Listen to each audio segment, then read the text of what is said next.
Looks like, is that all right with you, John? Okay, well, I'll welcome then John Hofmeister to give his opening statement.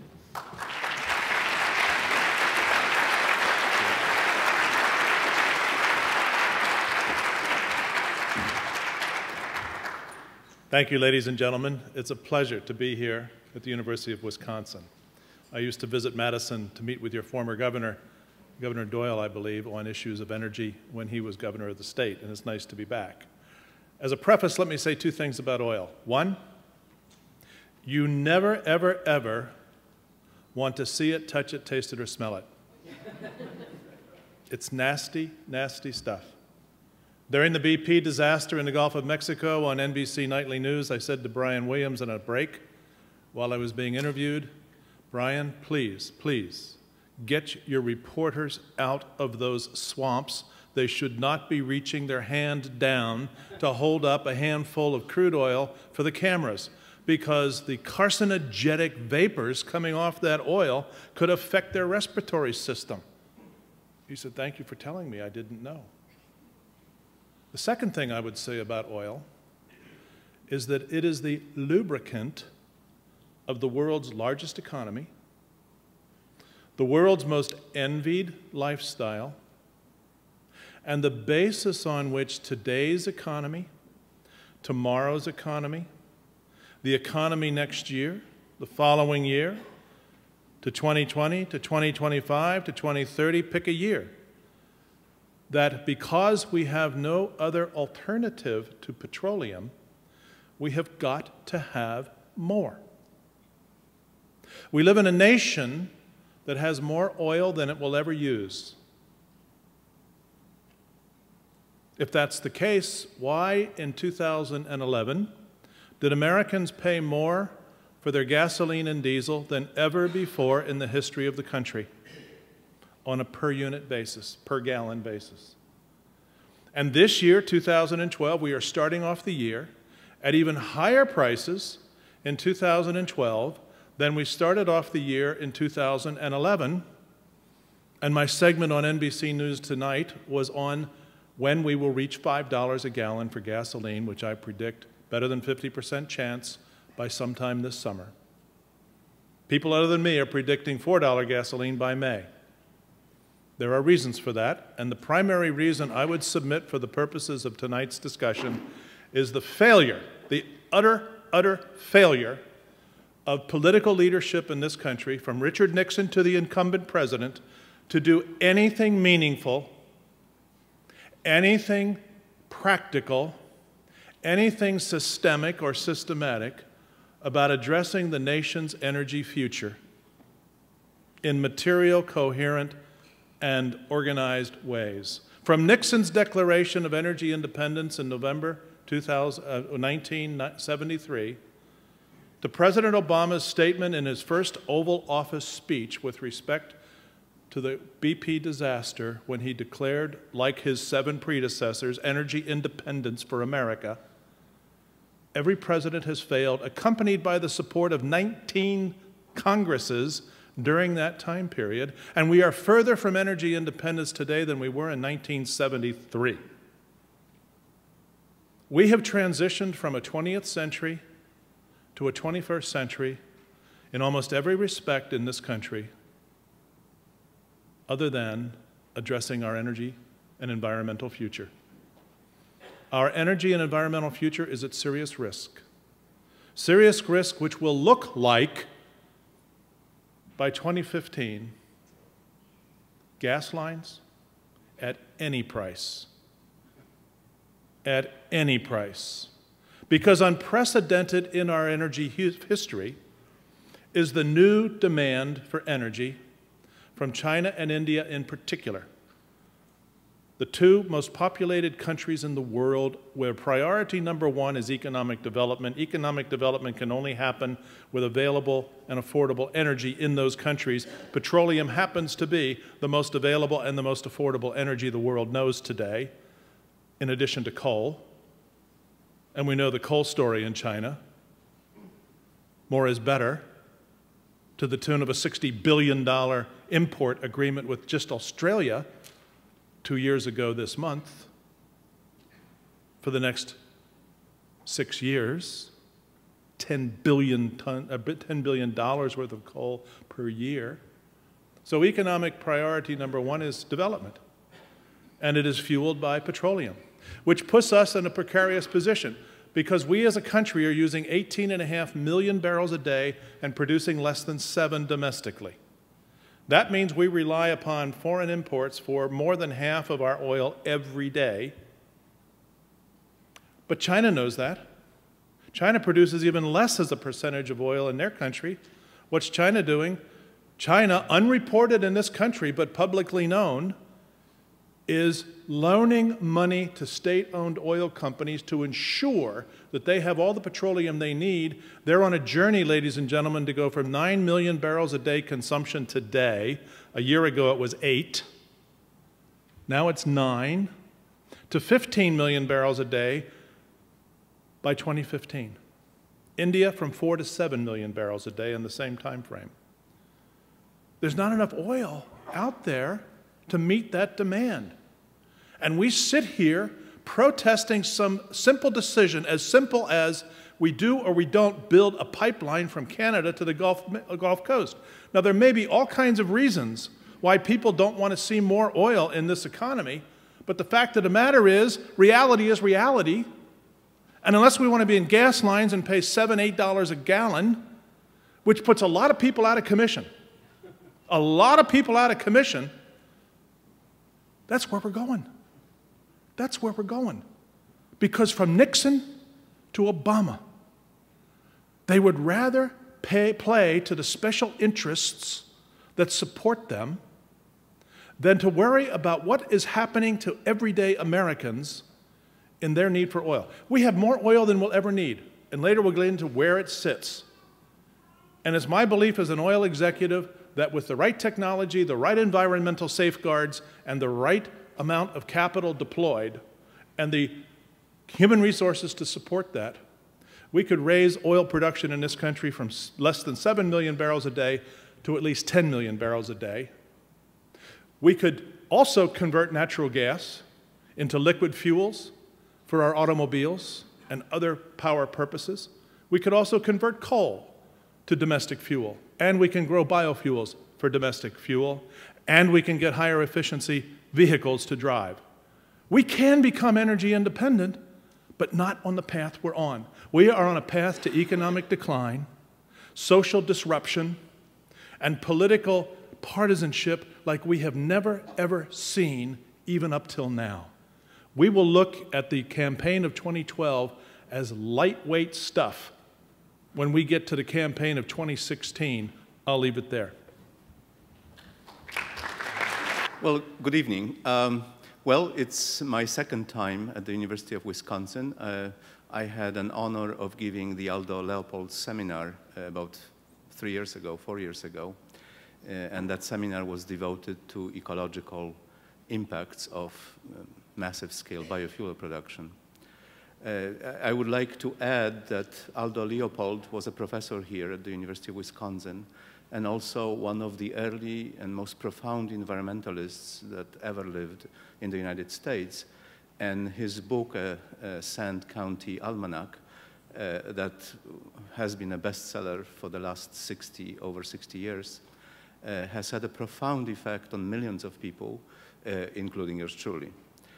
And so here I stand in front of you, and as an incoming president of the Association for the Study of Peak Oil, and I'm wondering, what should I tell you in these 8 minutes that will not frighten you too much, and yet will perhaps move you to thinking about changes in your lifestyles and in general, changes in how we run our country. Granted, whatever I say will dissipate within, a couple of days, but some things will stay, and I encourage you to read my book, not because it's a good book, but because it tells you a lot of things that are related to what I'm going to say. So, no matter how we slice it, the world oil production has not been increasing, really, over the last 5-6 years, while the world demand has increased quite considerably for the reasons that John just mentioned, mostly China and India, but also other developing countries have been growing their consumption. They want to live our lifestyles. We sold them very successfully to the entire world. And so the fact remains is that there will be more people vying for the same amount or less oil, and that oil also will be different than the oil we have today. Conventional oil fields, the ones that were easy to produce, are declining. That's a fact, has been a fact since 2004. And we're replacing this oil with other sources of more unconventional oil, which is Canadian tar sand oil, ultra-deep offshore oil, and then what we call oil shales, and they are not, but that other unconventional oil. There's also a lot of natural gas liquids which are not associated with oil. They are much lighter hydrocarbons, are your propanes, ethanes, and butanes, and they are not gasoline. You know, they need to be transformed if you want to drive cars, or you have to convert your cars. So, if I think about the United States, this great, magnificent country of ours, I think about a, grown-up baby who now is very large and on a cold night wants to cover herself with a, baby blankie, right? And no matter what she tries, there's always a part of her body uncovered and exposed to the cold weather. That's where we are, okay? Now, we have three choices, really, in the end. The first default choice is to do nothing, right? That's what we've been doing pretty much all these years. And so continue consuming as much as we do, and then listen to the siren songs of the, propagandists for the status quo who are loved by the media and loved by the public because their siren songs soothe us, and we love to get the message from them, right? So that's our default option, not listen to people like me. The second option is we actually should depower. And I want to explain this perhaps in a couple of sentences. We talk a lot about energy, right? But really, what we're sitting here for is not energy, it's power. It's energy per unit time. What we care about is the rate of use of energy, not just the energy itself. And we have plenty of energy in fossil fuels. In fact, we'll never will run out. They don't rest in a big cellar underground. There's so much of them that I don't even want to tell you. So that's very good news. The bad news is that we're running out of sufficient rate or sufficiently high rate of producing them. That is the case here. We haven't even produced half, much less than half of them. It doesn't matter. It's the rate that counts, right? And more nations are vying to buy into that ever higher rate. And following on John's example, in less than 20 years, if China and India grow their economies the way they do today, they will consume all available net exports of the world. Okay? Has it sunk in? Very good. So our first choice is, in fact, to depower, use less energy per unit time through many ways, which are not mutually exclusive. We have to start thinking about using less power in our daily lives, and that would be how we move and how we live, because that's 2/3 of power that is used in the United States. It's used by us on moving, buying stuff, and living, right? So you have to think how to diminish your personal use of power. The third choice, and this is something that John has proposed, and I'm a little bit more wary than he is okay, say, well, we have plenty of oil in this country, and indeed that's true, and therefore let's try to produce as much of this oil as quickly as we can so that we diminish our exposure to the outside forces, and that's a very noble thing to do.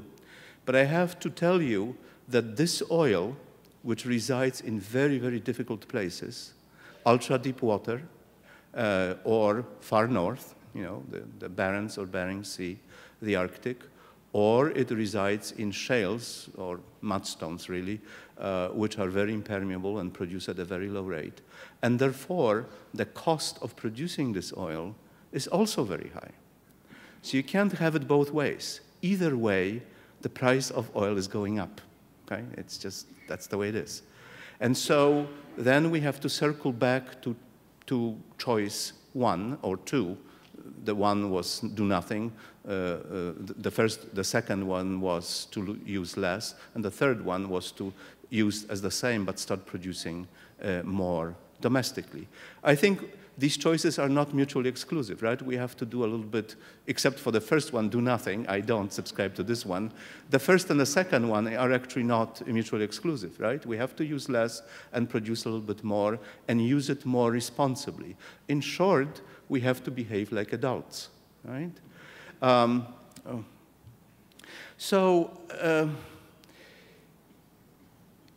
You know, when I think of us, only 1 minute, oh my God.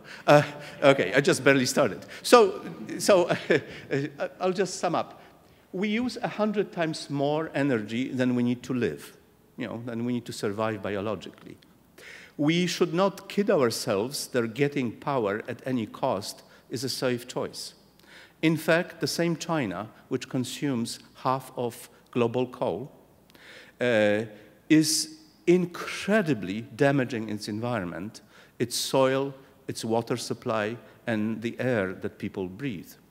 And everybody thinks of China as this colossus that governs the world, but remember, China is in fact a very weak giant because it has a very weak basis in the damaged environment. Okay? The same thing goes for India, by the way, especially in terms of availability of water that they are drawing down so rapidly. So, with that, you see more or less where I'm coming from, and we'll be able to continue further our discussion. It is my position that the overall production of liquid petroleum hydrocarbons, and I differentiate them somewhat from the natural gas liquids, is in fact either stagnant or declining right now. Most of it is in fact declining. There are 33 countries around the world that export oil, and they are essentially responsible for 100% of exports. Many of these countries are not consuming much oil. One of these countries is Angola, which consumes very little oil. But they're consuming more and more every year. The Saudis, who are sort of the swing producer in the world, are, one, producing less oil than they did at the peak of their capability, and they're claiming to be able to produce 12 million barrels of oil per day. That is impossible, in fact, and increasingly unlikely. And their internal domestic consumption has been increasing by leaps and bounds because they have to satisfy their young and ever-growing population. So, a couple of years ago, they used about 18%. A few years ago, they used about 18% of their oil. Today, they're using 28%. And if they continue to do so at constant rate of production, they will be out of production of exports in less than 2 decades. And so, I told you about China and India on the upside for consumption and the decreasing availability of petroleum. So from your point of view of an ordinary citizen, in fact, the availability of petroleum is declining, okay? And that means only one thing: its price is going up, okay? And obviously, the big bad oil companies will be blamed, but I can assure you is that we are all in this game. In national governments, blocks of countries, different continents, we are all vying for a constant or shrinking resource, and therefore the battle will be harsher and harsher as we go on. So to summarize, my point of view is that we will not see more oil anytime soon. I don't think the availability of oil is a geophysical, scientific, technological, or business-based shortage. I think the lack of availability of increased oil supplies is entirely due to the failed political leadership of most of the oil-producing nations in this country and in this world. Think of the political leadership in Venezuela, Mexico. Think of the failed leadership in this country to produce more domestic oil. 8 presidents in a row. Think of what is happening in the Middle East today. The failure of Iraq, the failure of Iran, the failure of Syria, the failure of Libya. You go from country to country to country. Don't forget Russia. Don't forget Nigeria. Don't forget Angola. The failed political leadership of the political systems of the world are the primary cause, in my view, given the available supply, for the lack of oil production growth. We can debate whether it should grow or not as a moral or a social or an environmental issue, but we're talking about supply. So failed political leadership, failure to get their arms around what it takes, or failure to be ethical or to operate with integrity, failure to solve problems rather than create problems, failure to reach political compromise. There's so much oil out there, and let's just focus on this country for a moment. More than 100 billion barrels of possible reserves on the outer continental shelf, 85% of which is off limits.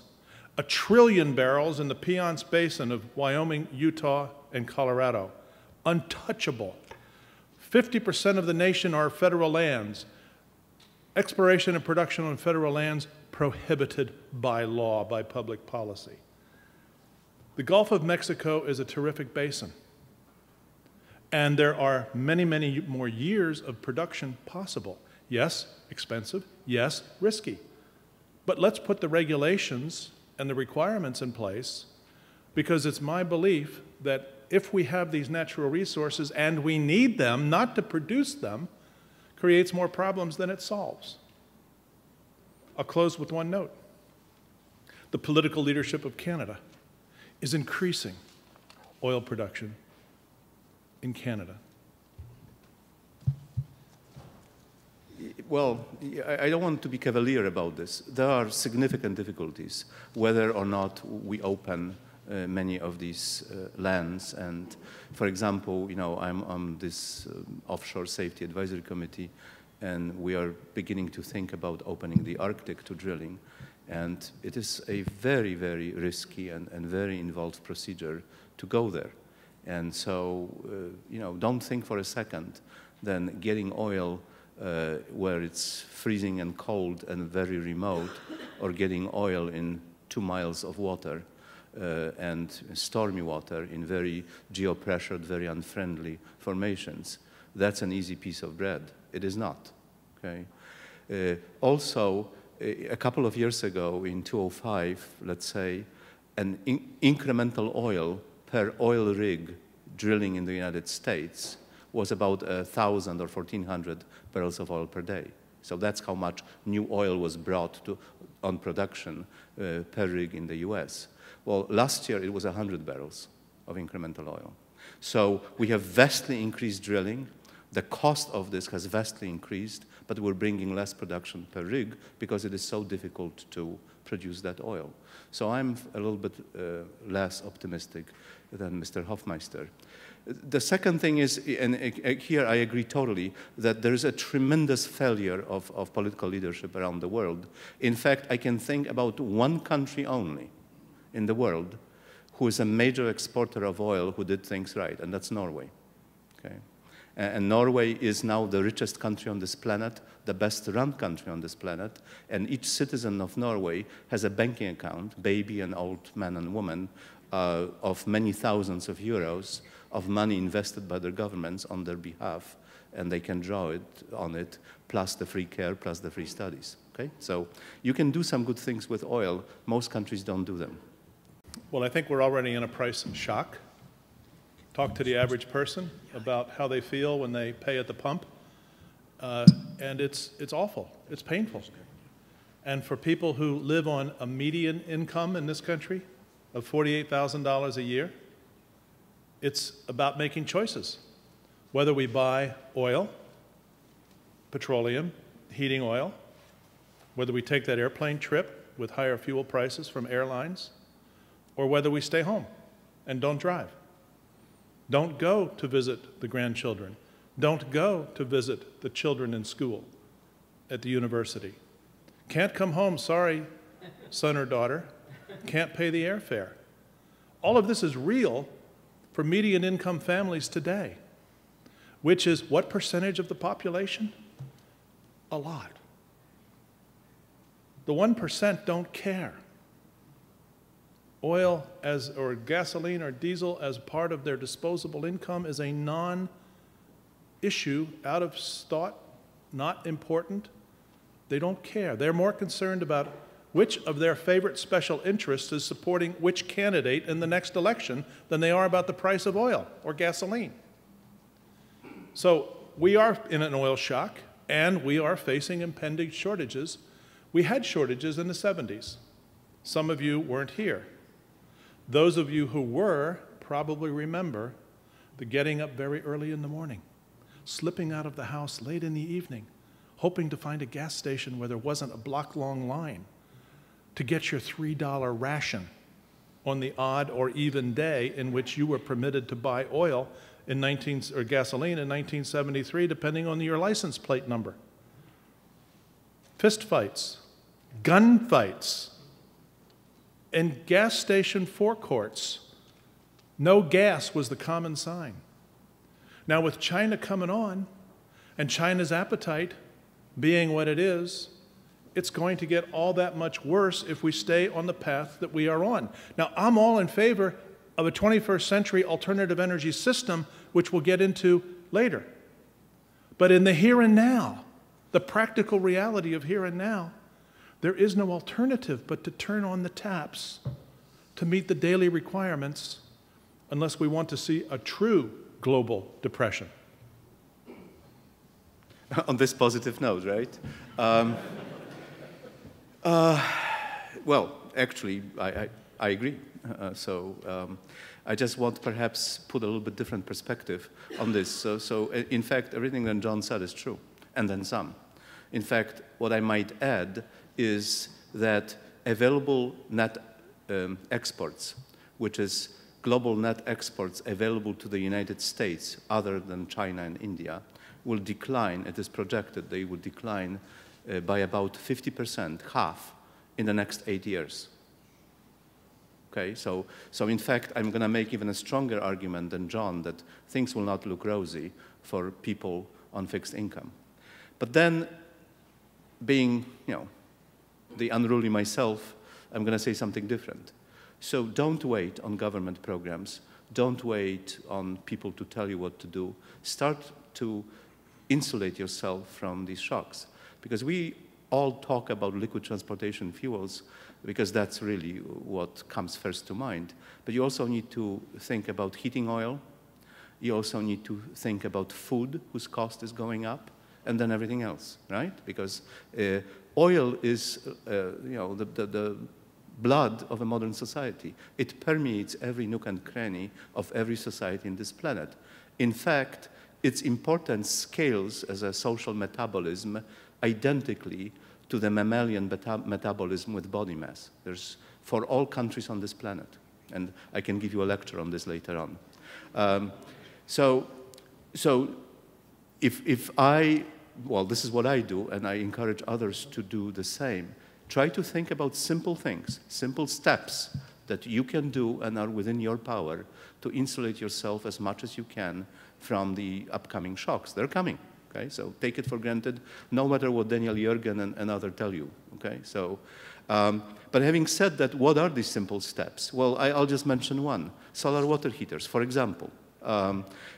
This is a low-tech solution that is used in most countries of this planet, including really far up north countries like Sweden and Norway. And if you can heat a house there, it can really heat a house in Wisconsin. And then you're losing your bills for heating oil or for natural gas, whose price also will go up. It's unduly low right now. So if I were to give you one advice here is yes, there will be difficulties, and yes, do something about it yourself. Don't wait on others. Okay? Thank you. Well, I think in general we have violent agreement, but John would like to make a few additional rebuttal remarks. I submit that you can't take care of yourself. I submit that we are so linked in the economy that we operate in that looking after yourself or taking care of yourself to take specific actions is only frustrating to yourself because you will be alone. We cannot depower our society and watch China power up its society.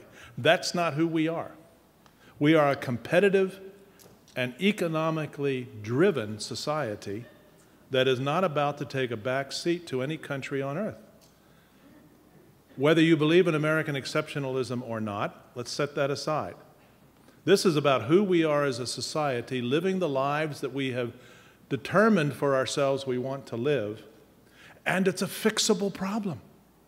It is a completely fixable problem from my view if we can get our political activation, our information based upon solid fact, and if we can exercise our democratic freedoms to do something about it, because it is a political solution that's warranted, given that it's a political problem that faces us. And I think the notion of working alone is just a lonely place to be. Think of how many people live off the grid. Very few. But their children go to school on the grid. They shop at stores that are on the grid. We can't live off the grid. We can't live without mobility. It's part of who we are. Okay, now we're getting into it.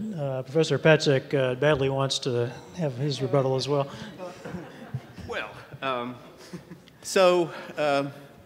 you have to understand something about me. I came here after Solidarity in Poland.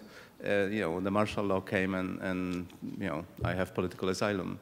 And so I deeply believe, and I was formed by a collective action of people who opposed an incredibly oppressive government, and in fact won and removed communism from the face of this earth. And so you'll be surprised how much people can achieve if they start acting alone and then they get their friends, their families, their children into action. And then suddenly everybody looks around and say, well, my neighbor is doing it, so I may as well do it as well. Okay? And so I would not be advocating so strongly waiting on the very smart people to make decisions for us, because they have proven over and over again they're not so smart after all. Well, so I work with the largest and the most technologically advanced industry on this planet. And the reason why this is so is not because I want to boast, but because that industry essentially runs all societies on this planet. And you may like it or not, but that's the way it is. And so that industry deploys the largest, the most expensive, and the most complicated machines ever invented by humankind for us to then mindlessly waste the product that they deliver. What I do in my research and my colleagues do in many petroleum engineering departments around the country, we're trying to get more oil for all of us. And we have been succeeding rather well together with the industry and service companies. In the United States, because of improvements of technology in geophysics, in exploration, but also in production, in horizontal well technology, in well construction, well completions, hydrofracturing, enhanced oil recovery, accessing ultra-deep offshore, etc. We have literally produced many, many billions of barrels of oil that would have never been produced otherwise. So in fact, there is a living proof that technology does matter. And however, there is this sort of Hegelian dark side to technology, right? Every good thing that it does also causes some negative effects. There's no free lunch on this planet. In fact, it's called also the second law of thermodynamics. So every time we now encroach closer and closer to where people live, closer to where they get water from, into very sensitive environments, we run higher and higher risks of interfering what people do and how they live, right? And many people resent that, while at the same time desperately wanting to have more hydrocarbons to consume. And so there is this tension, this everlasting tension between what we want and what we want to permit the industry to do. And in fact, John has alluded to it in terms of laws and regulations. And in fact, we're not speaking really honestly about many things, because on one hand, we want to think about ourselves as environmentalists, but on the other hand, when inconvenienced, we want to do away with the environment, right? That's normal human reaction. So I would like to warn you that yes, we will deploy new technologies. Yes, people like me will spend the rest of their lives trying to develop these technologies, and we will get more oil for you. But believe me, you should use it wiser. Okay, thank you. Mr. Hofmeister. In much the same manner that you enjoy the magic of the iPad or the smartphone or your HD TV or so many other modern scientific breakthroughs, the oil and gas industry, believe it or not, gets extraordinary joy and satisfaction out of achieving the deepest well ever driven, the deepest water platform that's been established. There was a little footnote in the FT, the Financial Times, last week, where BP has put a team together focused on a 2020 outcome in which they want to identify the technologies and the risks associated with 12,000 feet of water. That's over 2 miles. Currently, we're at about 8,500 feet, which is the deepest that we're operating in. And they're prepared, as many other companies are, to go to as many as 35,000 feet below the surface of the earth. I keep worrying about Lucifer popping out as they drill deeper and deeper. But we'll see, how deep we have to go. But in the course of this, people are excited by it. And it is an absolute mastery of the human mind that we can achieve these significant accomplishments technologically. At the same time, the dark side is we must manage risk. Risk management is what failed in the BP disaster. The people failed to take into appreciation the risks they were creating by the decisions they were making. It was a human failure, not a systemic industry failure, but a human being failure, like a plane crashing into the earth when the pilot was distracted or let his son operate the controls, as happened in Russia some years ago. And so risk management is the opposite side and has to be at equilibrium with technological risk. Now, with respect to alternative fuels, absolutely. Natural gas can be compressed into a liquid called methanol. Coal can be made into ethanol, or methanol as well. With flex fuel engines, we could use methanol rather than gasoline. Guess who uses methanol today?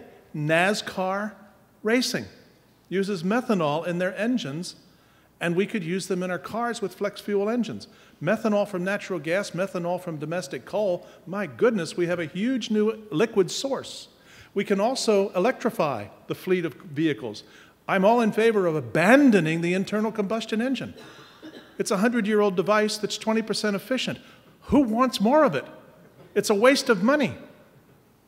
As Shell Oil president, I enjoyed taking 80 cents of your dollar, because you only spent 20% for Go Juice, and I got the rest of it, 80%, because you're wasting it as heat in the design of the engine. And we'll also get into the potential of hydrogen fuel cells as an alternative to batteries looking forward.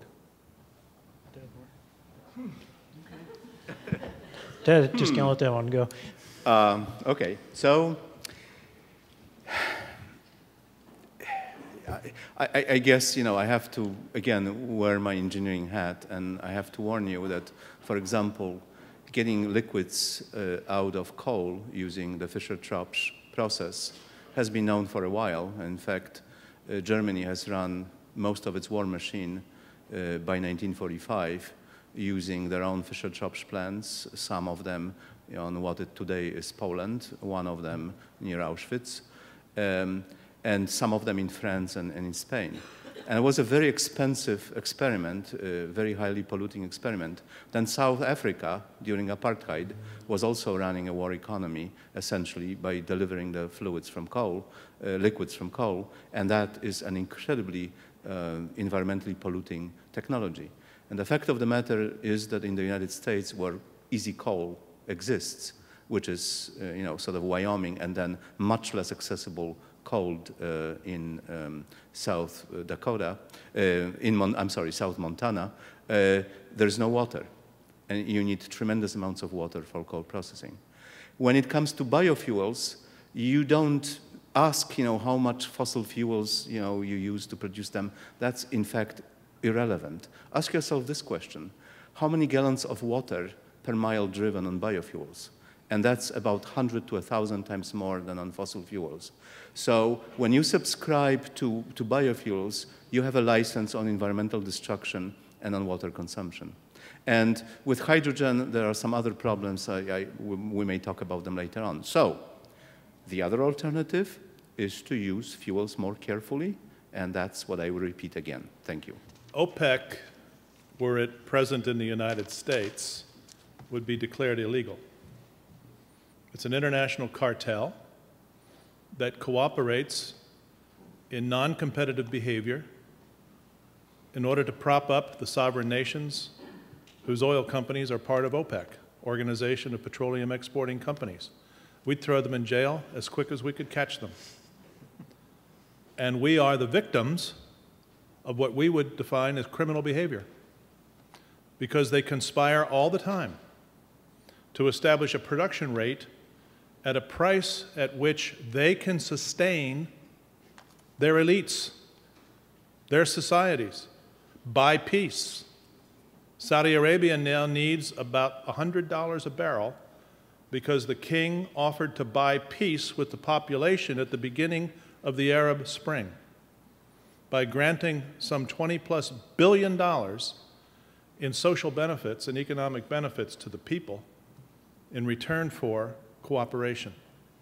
We're paying for that. OPEC only operates in its self-interest. I belong to an organization called the United States Energy Security Council, usesc.org, if you want to Google it.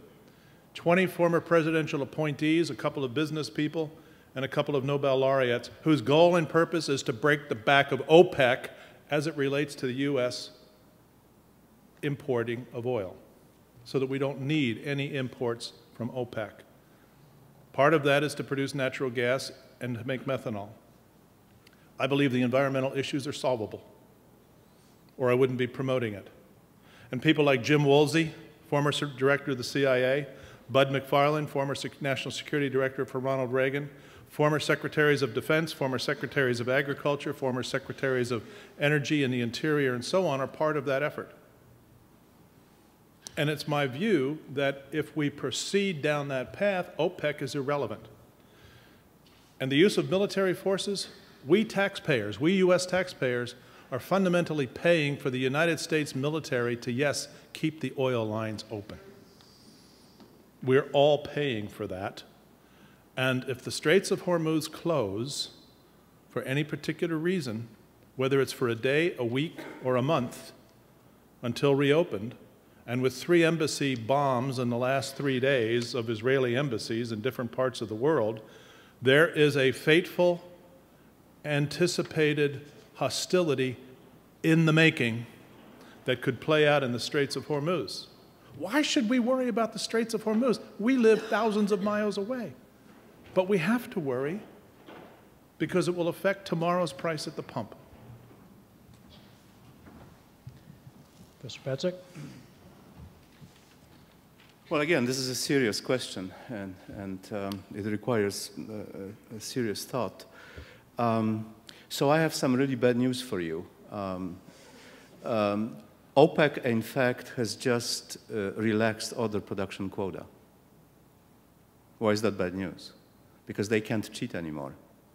Why is that bad news? Because they cannot produce up to their quota anymore. Okay? So they met earlier this year or late last year, and they just did away with all production quota. Okay? Saudi Arabia is the stated guarantor of OPEC's capability of producing, let's say 40 million barrels of oil per day. But Saudi Arabia is increasingly incapable of actually delivering on their own promises, and their own production is absolutely top secret. We're just counting tankers to estimate how much oil they produce, and so we're just guessing. And some people, of course, in the intelligence probably have better guesses, or maybe not so good, who knows. Now, in terms of imports, in fact, the Middle East is not a major region of the world from which we are importing, and in particular Saudi Arabia, from which we are importing oil. Our main suppliers of oil are, in fact, Canada, Venezuela, Colombia, Ecuador, Argentina, Trinidad and Tobago, all in Western Hemisphere. And a couple of years ago, I did a calculation because I was so unnerved by one of the statements made by then President Clinton, who was pandering to the biofuel people. And so in order for us to eliminate all imports from Saudi Arabia, you know what it would take for the Americans? Inflate your car tires properly. Okay? That's all it takes. Well, I think it's clear that we can't continue on the path that we're on. The disruption, the cost to the economy, the cost to families, simply unacceptable. So what do we do? Well, it's my view that there is a 21st century energy system waiting to be born. But it won't be born if we don't have a plan and a way to move forward. And I don't know about you, but if 8 talented men who became presidents by our choice can't fix it, if 19 Congresses with 535 able representatives can't fix it, who can? We can. We the people. We are a government of, by, and for the people. Now, I'm not talking about a mass movement that will somehow go out and tell the oil companies what to do, or tell the biofuels or the hydrogen or any other part of the industry what to do. No. But we the people can change the governance of energy. The problem, as I've tried to articulate it, is the governance of energy. Who makes what decisions, when, where, how, and why that affect who? And I'm submitting to you that the current governance structure of an executive branch, a legislative branch, and a judicial branch can't do it, or they would have. We had this problem in our US history in the 19th century when we could not get our fiscal or monetary system to work for us because it was all predicated on state banks with no federal central bank. The founders kicked the can on whether we should have a central bank or not, and it all culminated in 1907 with a complete failure of our monetary and fiscal system to maintain the economy, and the US government went bankrupt. Bailed out by J.P. Morgan and his friends with a promise from the Secretary of the Treasury, this will never happen again, except it did in 1912. We don't teach this very much in high school because it's so embarrassing, or in college. U.S. went belly up twice in the beginning of the 20th century. In 1913, we passed the Federal Reserve Act. And set Ron Paul's views aside for a moment, the Federal Reserve Act created legal authority of an independent regulatory agency to govern the monetary system of this country. From 1913 to 2012, 99 years, world's largest economy. Nobody can deny that. World's benchmark currency.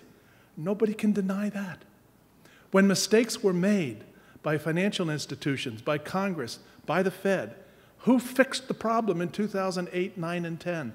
The Federal Reserve System fixed the problem because they have the legal authority under law to do so. I'm suggesting that our energy future can only be assured with the creation of a federal independent regulatory board to manage the future of energy and the environment. 13 executive branch agencies can't and won't do it.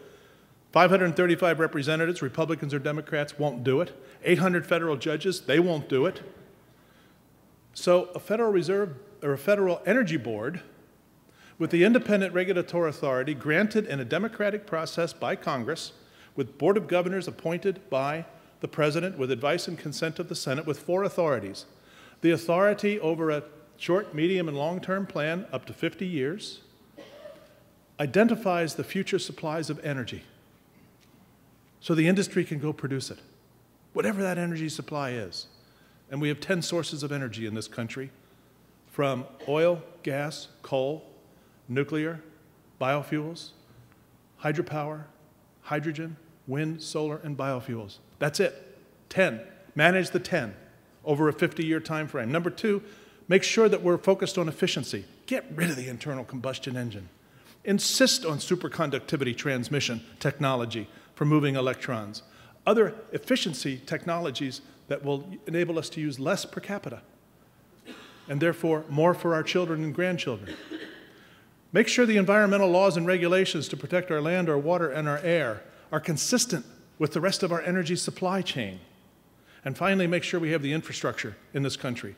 Those legal authorities to enable industry to do what it does, to build a 21st century energy system, which by 2060 could be essentially carbon-free, with the use of technology, with the use of efficiency, with the changes in the way we produce and what we produce, we can get there. But we won't get there if we maintain the status quo. Where do you come in? Number 1, get informed. Know the facts. Forget the ideology. Forget the political right or the political left. They're hopeless. And what we need to do as people is use our intelligence, use our smarts. What works? We know what works. We raise families. We do jobs. Do what works. Second, get involved. You can go to my website, Citizens for Affordable Energy. You can do many things to get involved in solving this problem. Activate your citizenship. And third, when the energy abyss comes and you're standing in a gas line, talk to the person behind you about the need for an independent regulatory agency. Not about whether it was President Obama or the oil companies that caused the gas shortages. Talk about fixing the future, not vilifying the past or vilifying the actors. I don't vilify President Obama. I'm a registered Democrat. I'm disappointed his opponent didn't win, but hey, he's the president, she's not, and we got to work with him. Congress has to understand that. Right wing, left wing, I don't care. This is about America. This is about American citizens. This is about the people who are this country and the people who will be the future of this country, who deserve every bit what we have enjoyed in our life, so that what we do for our children, in our culture, in our societies, we provide for a better life. That's what parents and grandparents are for, provide a better life. But we can't do it if we pay too much for energy or if we don't have enough energy. And if that energy is not sustainable to support the biosphere, the environment in which we live. There's no single solution. It's a complex potpourri of solutions that the democratic process that we enjoy, the separation of powers, unfortunately due to partisanship, due to short-term thinking and electoral special interest payments, is not going to fix it for us. Nobody can sue the Fed because they're operating under their legal authority. No interest group can approach the Fed and say, how about doing this or how about doing that? That's illegal. You can't lobby an independent regulatory agency. We've got to change the game. We've got to change the governance. And I believe you and your fellow citizens across the country can make that happen. Thank you. So, I am an engineer and a scientist, and I spent the last 30 years thinking about energy and thinking about its confluence with the laws of physics and laws of nature. And my outlook on what can or cannot be done is somewhat more conservative than John's. That's just by the nature of the thing. I also will submit to you that we as a nation, each one of us, uses about 100 times more energy every year than we need to live as food. If we were to digest this amount of energy, each one of us would be a male sperm whale weighing 40 tons and being taller than this building. That's a 5-story building, okay, as tall as this building. So look at your neighbor and imagine a big fat male sperm whale, because that's who we are, even if we bike. So I I appeal to you that we can become very large orcas, which would make us Western Europeans, or even dolphins, which would make us Chinese. So that's the first remark. So you expect me to give you a technological, brouhaha about better technology changing our lives. But I will end with something that I borrowed that was greatly influenced by my dear old friend, Wendell Berry. And he actually had a very short speech at the Future of Food conference where he made a couple of points. And I'm going to, paraphrase these points because obviously I don't quote them exactly. But he started from saying that a hummingbird successfully crossing the Gulf of Mexico adapts mile by mile to the distance. And it does not exceed its own physical and mental capacities. And it makes its trip on contemporary energy.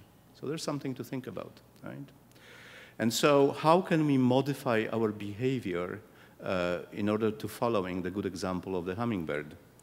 Well, and Wendell says, first, we must not work or think on a heroic scale.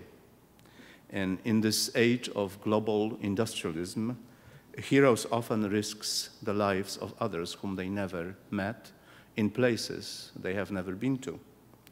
And they also very often cause permanent ecological damage in other places. And we're all guilty of this. Two, we must abandon the delusion that damage caused by industrialization can be undone by more industrialization. And I'm telling you this as a scientist and technologist. Three, we must quit solving our problems by constantly moving on. Right? So abandoning whatever problems we've created in our direct environment and just departing and moving on and happily forgetting where we are. So converse is true. We must think more about places in which we exist, about our families and neighbors, and do something about the place we're at in our lives. We must learn the sources and costs of our economic lives. So the decisions that we make every day, sometimes on a whim, that big SUV that I drive to pick up a gallon of milk 10 miles from where I live, that's in fact a very common occurrence in Texas at least. I bet it never happens here. So why don't we just change it? We must also give up the notion that we are too special to do our own work and clean up our own mess, right? So, in fact, I gave Wendell Berry's essay to my students, and my most robust student, a very, very bright young woman, said, well, I'm not American to really clean up my mess. I pay others to do that. Which is okay. She basically made a point that she got all that education and her ability to earn money so that she doesn't have to do all that work. But again, I would maintain we should reconsider and scale our activities so that not too many others have to clean up our mess, okay? And again, we must look close to where we live to build local places with our neighbors, friends, and families. And I said it several times, because I think in the end, that's what matters. And only then we will change our leaders who will follow us. And so I do not have as high hopes for our government as some other people might. I think it's an essentially paralyzed government, and it's paralyzed by the fact that they exist to extort money to promote their existence. So, and I think that most of us are not in that situation, and so we actually really do need to do some things on our own and not wait on others to tell us. And in my discussion with Mr. Wozniak, before this talk, he kind of said, well, when you're talking about these all great things, you're not giving people steps 1, 2, 3, do this, right? And most people want to do 1, 2, 3. And my own son, who just is finishing his PhD in actually sustainable agriculture, I had something to do with it, believe it or not, told me so many times, because he heard me speaking to large audiences in many places. He said, Dad, you talk too much. And he's a wise young man, by the way. And he taught me something very important. Talk less, do more, right? And so that I want to leave you with. You know, do more, talk less. Thank you.